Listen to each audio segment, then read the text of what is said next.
உன்னத பாட்டு 6ஆம் அதிகாரம். உன் நேசர் எங்கே போனார்? ஸ்திரீகளில் ரூபவதியே, உன் நேசர் எவ்விடம் போய்விட்டார்? உன்னோடே கூட நாங்களும் அவரை தேடுவோம்.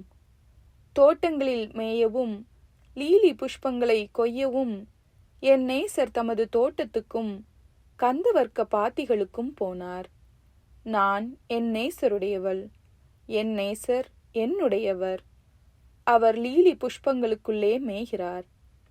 என் பிரியமே, நீ திர்சாவை போல் சௌந்தரியமும் எருசலேமை போல் வடிவமும் கொடிகள் பறக்கும் படையைப் போல் கெடியுமானவள்.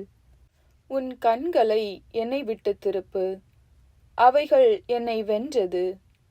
உன் அலகபாரம் கீலேயாத் மலையிலே தலைமேயும் வெள்ளாட்டு மந்தையைப் போல் இருக்கிறது. உன் பற்கள் குளிப்பாட்டப்பட்டு கரை ஏறுகிறவைகளும் ஒன்றானாலும் மலடாயிராமல் இரட்டை குட்டி ஈன்றவைகளுமான ஆட்டு மந்தையைப் போலிருக்கிறது. உன் முக்காட்டின் நடுவே உன் கன்னங்கள் வெடித்த மாதுளம் பழம் போல் இருக்கிறது. ராஜஸ்திரீகள் 60 பேரும் மறுமனையாட்டிகள் 80 பேரும் உண்டு. கன்னியருக்கு தொகையில்லை. என் புறாவோ என் உத்தமியோ ஒருத்தியே. அவள் தன் தாய்க்கு ஒரே பிள்ளை. அவள் தன்னை பெற்றவளுக்கு அருமையானவள்.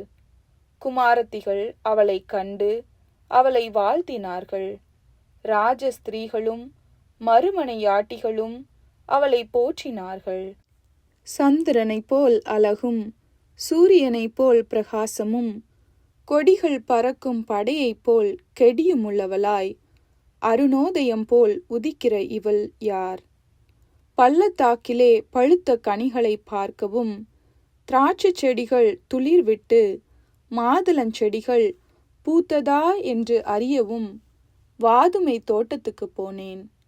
நினையாததுக்கு முன்னே என் ஆத்துமா என்னை அம்மினதாபின் ரதங்களுக்கு ஒப்பாக்கிற்று. திரும்பி வா, திரும்பி வா, சூலமித்தியே, நாங்கள் உன்னை பார்க்கும்படிக்கு திரும்பி வா, திரும்பி வா. சூலமித்தியில் நீங்கள் என்னத்தை பார்க்கிறீர்கள்? அவள் 2 சேனையின் கூட்டத்துக்கு சமானமானவள்.